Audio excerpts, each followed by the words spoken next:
So, Allison, I had a really interesting question in the community today. One of our community members said that they listened to the networking podcast that we put out a few weeks ago, and they were fascinated by it, thought it was great advice. And they asked, how in the world, though, do you extricate yourself from a conversation you don't want to be in if you end up in one of those conversations? And that is such a good question, first of all, because we've all been there. We have all ended up in a conversation where we're like, when can this end? How can I get away? And you don't want to offend them. You want to be able to make a graceful exit.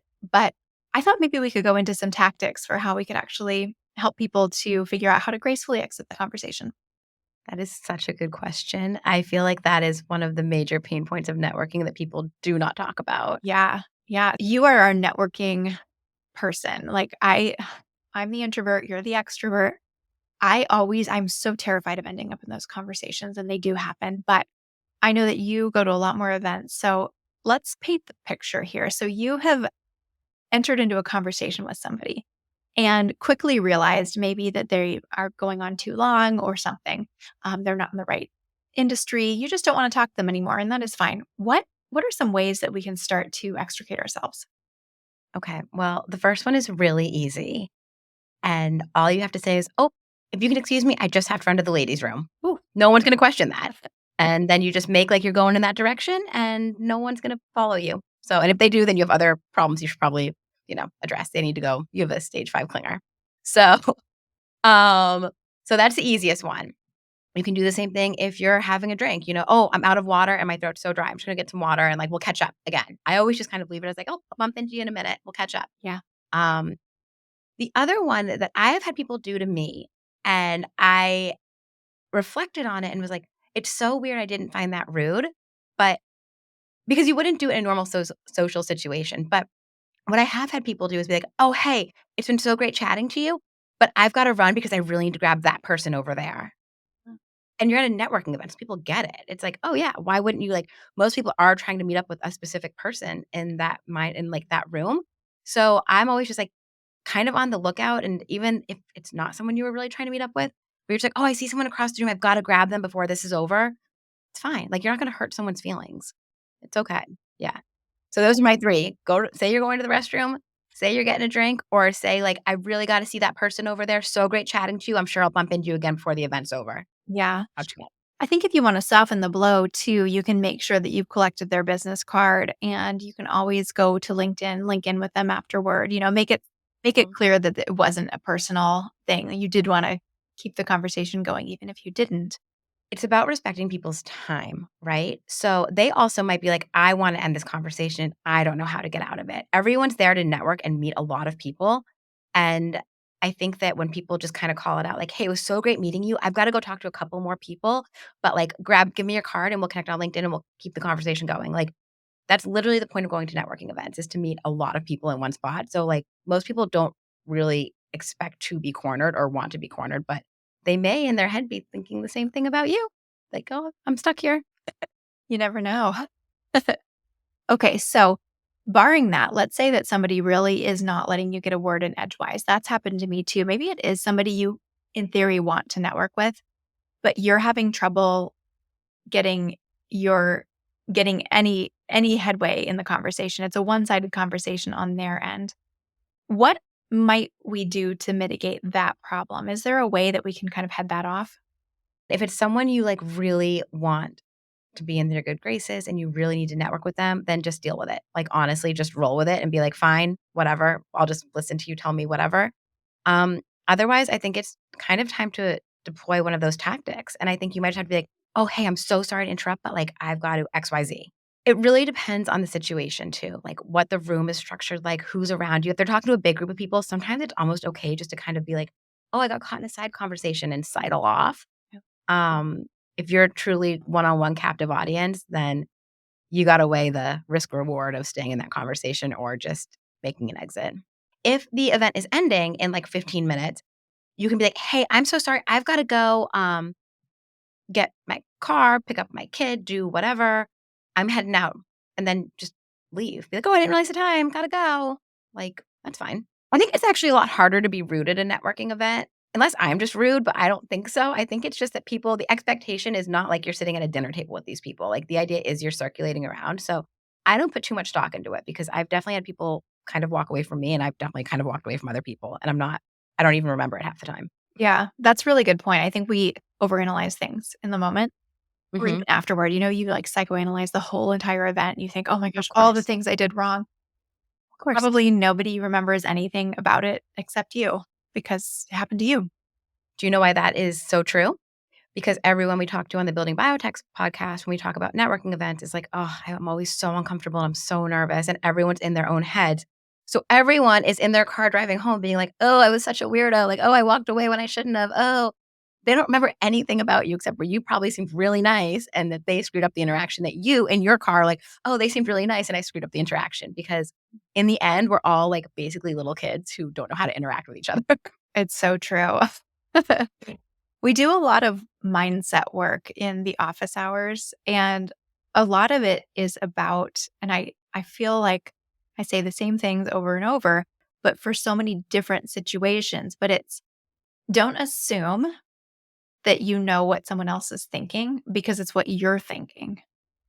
And I think so many people fall into this trap, right? Where it's you're so nervous, you are assuming that you're not the right candidate, you're not a strong candidate, you're assuming they don't want to talk to you, whatever you're assuming, you kind of project onto other people. And the only one who knows what's going on inside someone's head is themselves. That is the end of story. So it's so funny that the things I hear and I say, well, how did we come to that conclusion? And it's like, well, that's what I just think, or I assume that's what they're thinking. And there is a age old adage about assuming. So let's not assume because it really is a trap. Look, I'm going to be honest though. Prior to us talking to so many people on the podcast and forcing myself to get out there and network, I was brutal to myself. Like, it was just one of those things where, like, networking was something I had to do, but I would analyze the interactions. I was like, "Oh, I said this one thing wrong. I did this wrong." Hearing a lot of other people who are people I look up to in the industry also say, like, "Yeah, networking's really hard, and I worry about the interactions, and, like, of course, there's some social anxiety." It really level sets the playing field that, like, everyone's in the same boat. They're awkward events, right?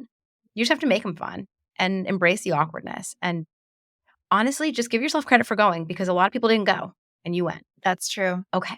So we were talking about networking in person, but there's another side of networking that's really hard to get out of, which is when someone is emailing you or sending you LinkedIn messages like over and over and the conversation's not ending. And that is actually something I also believe came up in the collaboratory Slack channel about how long do we keep going back and forth? It's kind of like when someone's like, thank you. And you're like, thank you. And then it's like, do you thank them again? It's like, gets really awkward. So when you're in a LinkedIn networking connection intro situation, when do you get out of it?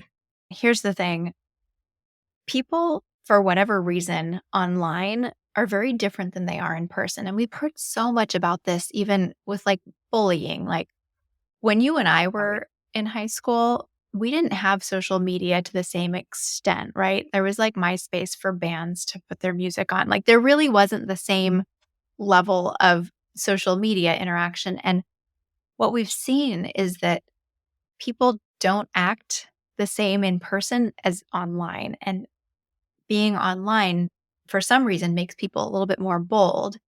And this can come across, in high school as bullying. It can come across in networking as being too forward and maybe putting the cart before the horse in networking situations because I think of it a lot like dating. If you were in a bar and you like introduced yourself to somebody, you wouldn't be like, "Hey, want to marry me?" after one introduction, right? Might depend who's in the Yeah. bar, I don't know. Pick your celebrity. But we see this on LinkedIn. We see candidates who are like, "Hi, I'm so and so. I see you have a job posted. Here's my resume. Hire me." And it's like, "Whoa, that's too forward. That's too much. That's not how you would interact with somebody. You wouldn't walk up to somebody at a networking event and say that. You would try and get to know them a little bit. You would have a little back and forth, a little conversation. And before you ask for something, typically I would like to see a bit of a relationship develop very naturally, which would be a few exchanges back and forth and then maybe let it sit. So maybe it is that So the way I teach introductions on LinkedIn very simply is you can connect with somebody, send them a nice little note complimenting them. If you've taken our LinkedIn seminar, you'll know I talk and I give you a framework for how to do these introductions, but you want to compliment them. You want to ask an open-ended question, but it really should be pretty superficial. It should be something like, how do you like working at Biogen? So it's something very general, right? And then they can come back with, oh, it's great. And then maybe one more interaction, and really that should be it. Or maybe you even leave it at that, like, oh, that sounds great. And you just sort of leave the ball in their court.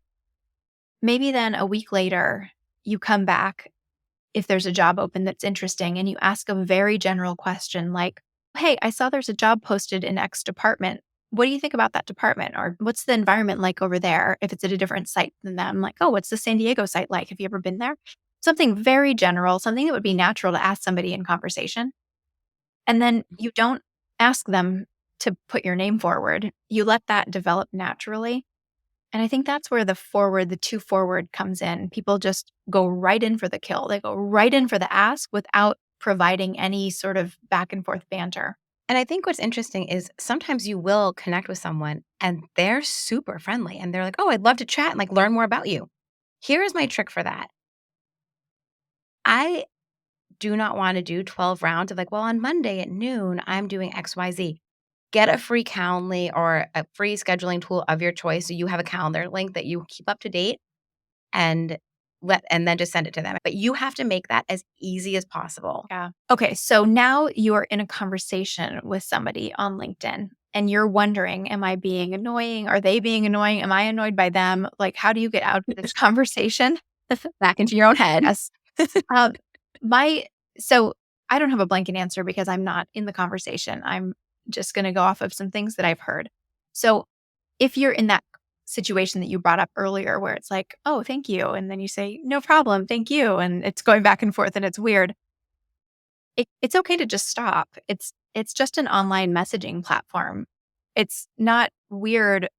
So people think, "Oh, they're going to think I'm rude if I didn't send the last message," and whatever. It's not. It's an online messaging platform. If you saw mine, you would be horrified because I get hundreds of messages on here and there's no way I'm keeping up with them. I try to skim them. I even have someone who helps me with them Monday through Friday, but guess what?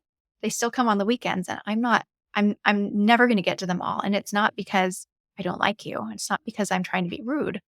So I think it's appropriate to let things kind of drop. It's a messaging platform. It is not in person. So if you are kind of done with the conversation, just don't answer for a couple of days. It's not a big deal. Here's the thing, if someone really wants to continue it, they're going to send you another message. But Karina's absolutely right. These are also messaging platforms that people use for work. So it's not even like a chat program necessarily. There's functionality built into it, but it's actually not really the primary purpose of the platform. So I would say if after a few rounds it hasn't moved to like a Zoom call or email or something, don't worry about it. Yeah. But, you play your cards right and you can quickly take it off of the platform. So, a couple of folks in our accelerator have recently, within the last couple of weeks, been able to network their way right into informational calls and then someone hand delivering their resume to the right person in the company, all through the right types of messaging on the platform. It is powerful. It's one of those things where you have to think, what would I do in person? How would I take this interaction normally, naturally forward without coming across as too pushy? And so it's very stressful. People get very worried about it. One thing we do a lot in the accelerator program is actually workshop what those messages are. People will come and bring their messages and say, "Oh, somebody from this company I'm excited about, they accepted my invitation. What should I do?" And so we'll sort of workshop. Okay, well, here's the next message you could send to them that doesn't sound weird. So people are worried about sounding weird. Cringy is another word that I've heard thrown around. So I Mhm. get it. It's a real fear.